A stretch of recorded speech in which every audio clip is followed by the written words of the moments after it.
Yan, galing ako dito kanina sa loob, nag-grocery. Nag-crave ako sa sa chicken. Bumili ako ng fried chicken.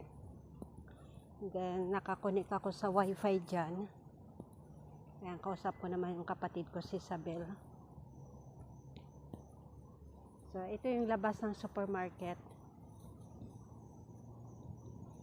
Ito lang, ganito lang. Hindi matao, maraming kotse pero hindi siya matao.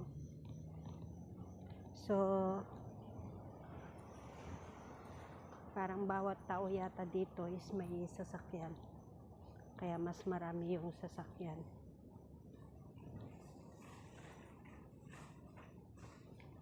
Sana hindi ako maabutan ng ulan kasi parang makulimlim.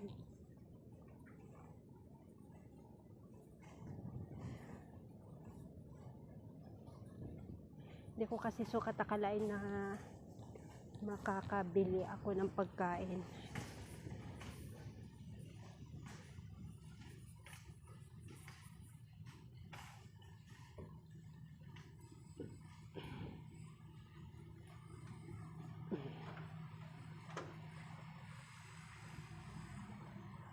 Ganito lang yung buhay dito.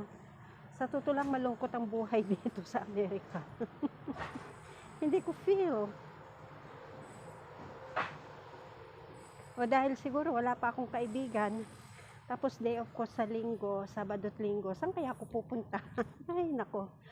Kung may bundok lang sana dito, mamumundok ako.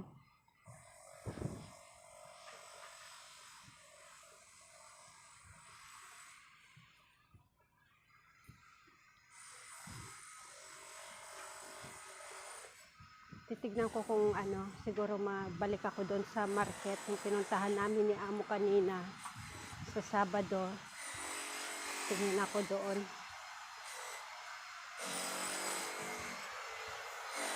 Kailangan maglakad-lakad ako.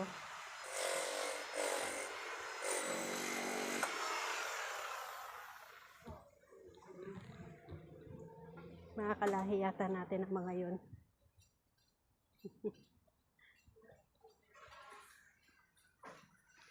Ay, ay, ay.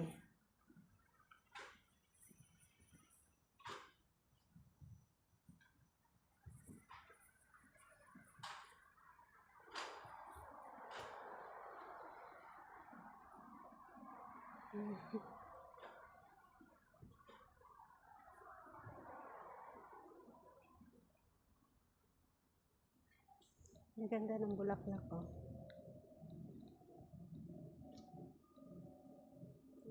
Yan, bulaklak. Halaman.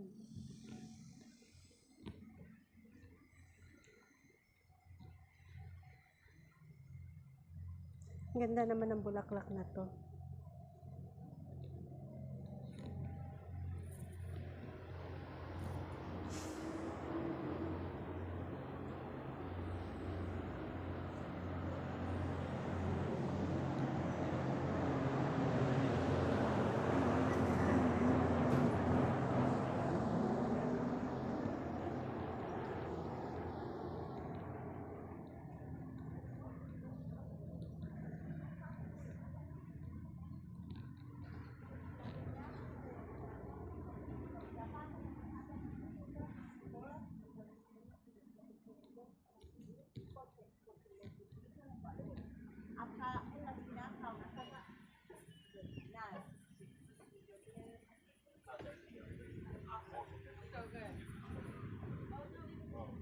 Mga bata pa pero marunong na silang maghanap buhay.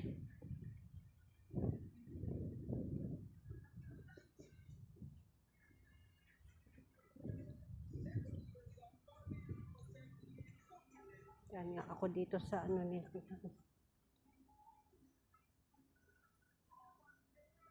Uwi na ako.